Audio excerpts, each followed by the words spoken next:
ಮಾದಕ ವಸ್ತುಗಳ ದುರುಪಯೋಗ ತಡೆಗಟ್ಟುವಿಕೆ ಮತ್ತು ನಿರ್ವಹಣೆ. ನೋಡ್ರಿ, ಮಾದಕ ವಸ್ತುಗಳನ್ನ ಸೇವನೆ ಮಾಡೋದ್ರಿಂದ ಇಲ್ಲಿ ಮಾನವನ ನರಮಂಡಲದ ಮೇಲೆ ಪರಿಣಾಮವನ್ನ ಬೀರುತ್ತೆ. ಅಂದ್ರೆ ಮನುಷ್ಯ ಆರೋಗ್ಯವನ್ನ ಕಾಪಾಡ್ಕೋಬೇಕಪ್ಪ ಅಂತಂದ್ರೆ ಅವನು ಆರೋಗ್ಯವಾಗಿರ್ಬೇಕು. ಸರಿಯಾದ ಸಮಯಕ್ಕೆ ಆಹಾರ ಸೇವನೆ ಮಾಡೋದು, ಮತ್ತೆ ನೀರನ್ನ ಕುಡಿಯೋದು, ತರಕಾರಿ ಹಣ್ಣುಗಳ ಎಲ್ಲವನ್ನ ಅವನು ಸರಿಯಾದ ಸಮಯದಲ್ಲಿ ತಗೋಬೇಕು. ಅದಿಲ್ಲ ಅಂತಂದ್ರೆ ಅದನ್ನ ಬಿಟ್ಟು ಏನಾದ್ರೂ ದುಶ್ಚಟಕ್ಕೆ ಬಲಿಯಾಗ ಅಂದ್ರೆ ಅವನ ಆರೋಗ್ಯ ಏನಾಗುತ್ತೆ, ಹಾಳಾಗುತ್ತೆ. ಇಲ್ಲೇ ಮಾದಕ ವಸ್ತುಗಳು ಅಂದ್ರೆ ನಿಮ್ಗೆ ಗೊತ್ತೇ ಇದೆ.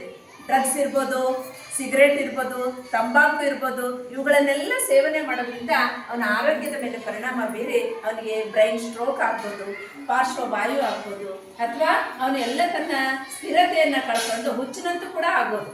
ಹೀಗೆ ಅನೇಕ ಪರಿಣಾಮವನ್ನ ಬೀರುತ್ತೆ. ಅದ್ರ ಜೊತೆಗೆ ಮೆದುಳಿನ ಕಾರ್ಯಕ್ಷಮತೆ ಕುಂದುತ್ತದೆ. ಅವನು ಏನ್ ಮಾಡ್ತಾ ಇದ್ದಾನೆ ಅನ್ನೋದೇ ಅರಿವಿರಲ್ಲ. ಯಾಕೆಂದ್ರೆ ಸಮಯಕ್ಕೆ ಸರಿಯಾಗಿ ಅವನು ಏನ್ ಕೆಲಸ ಮಾಡ್ತಾ ಇದ್ದಾನೆ, ನಾನು ಯಾವ ರೀತಿ ಜೀವನವನ್ನು ಮಾಡಬೇಕು, ಇದು ಸರಿ ತಪ್ಪು ಯಾವುದೋ ಅವನಿಗೆ ಅರಿವಿರಲ್ಲ. ಅವಾಗ ಅವನೇನಾಗ್ತಾನೆ, ರೋಗ ನಿರೋಧಕ ಶಕ್ತಿಯನ್ನು ಕಳ್ಕೊಂಡ್ಬಿಡ್ತಾನೆ. ಅವನಿಗೆ ಏನಾದ್ರೂ ಒಂದು ಸಣ್ಣ ಕಾಯಿಲೆ ಬಂದರೂ ಕೂಡ ಅದು ಅವನಿಗೆ ವಾಸಿಯಾಗಲ್ಲ. ಯಾಕೆ ಅಂತಂದ್ರೆ ಅವನ ಆರೋಗ್ಯ ಕ್ಷೀಣಿಸ್ಬಿಟ್ಟಿರ್ತದೆ, ಎಲ್ಲ ಅವ್ಯವಸ್ಥೆ ಕೊಟ್ಟಿರ್ತದೆ. ಹಾಗಾಗಿ ತೀವ್ರ ಖಿನ್ನತೆಗೊಳಗಾಗ್ತಾನೆ. ಖಿನ್ನತೆ ಅಂದ್ರೆ ಸುಮ್ಮನೆ ಒಂದು ಮೂಲೆ ಕುತ್ಕೊಳ್ಳೋದು, ಅಥವಾ ಯಾರು ಏನಾದ್ರು ಹೇಳಿದ್ರೆ ಏನ್ ಮಾಡ್ಬೇಕು, ರೆಸ್ಪಾನ್ಸ್ ಮಾಡ್ಬೇಕು, ಏನ್ ಹೇಳ್ಬೇಕು ಅನ್ನೋದು ಅರಿವಿರಲ್ಲ. ತನ್ನ ವಸ್ತ್ರದ ಮೇಲೆ, ಬಟ್ಟೆ ಮೇಲೆ ಅರಿವಿರಲ್ಲ.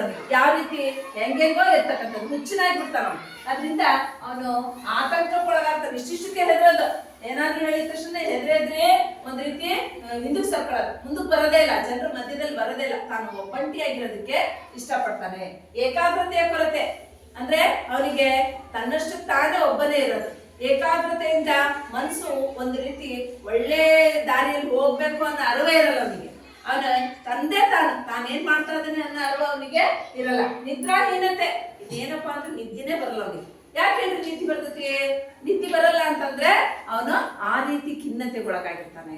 ಏನೇನೋ ವಿಚಾರಗಳು ಬರ್ತಿಲ್ಲ ಅವನ ತಲೆಗಿರೋದೊಂದೇ, ನಾನು ಹೆಂಗ್ ಹೋಗಿ ಸಿಗರೇಟ್ ಅನ್ನ ತಗೊಂಬಂದ್ ಸೇರ್ಬೇಕು, ನಾನು ಹೆಂಗ್ ಹೋಗಿ ಬಿಡಿ ಸೇರ್ಬೇಕು, ಯಾರ ಹತ್ರ ದುಡ್ಡು ಕೇಳ್ಬೇಕು, ಹೆಂಗ ಹೋಗಿ ನಾನು ಸರಾಯಿ ಕುಡ್ದು ಬರ್ಬೇಕು, ಒಟ್ಟು ಅದೊಂದೇ ತಲೆ.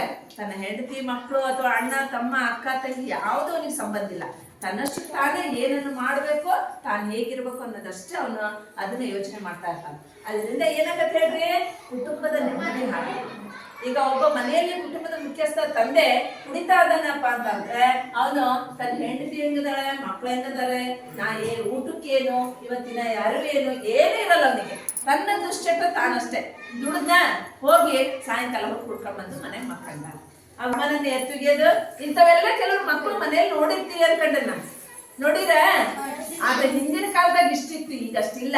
ಆದ್ರೆ ಈಗ ಏನಾಗಿತ್ತು, ಕಡಿಮೆ ಆಗ್ತಾ ಇತ್ತು. ಆದ್ರೂ ಕೂಡ ಈಗಿನ ಮಕ್ಕಳೇ ಮುಂದಿನ ಪ್ರಜೆಗಳು, ಒಳ್ಳೆಯ ಭವಿಷ್ಯವನ್ನ ನೀವು ಹೊಂದಬೇಕು ಅನ್ನೋದು ನನ್ನ ಆಸೆ. ಬಳಕೆಯ ದುಷ್ಟ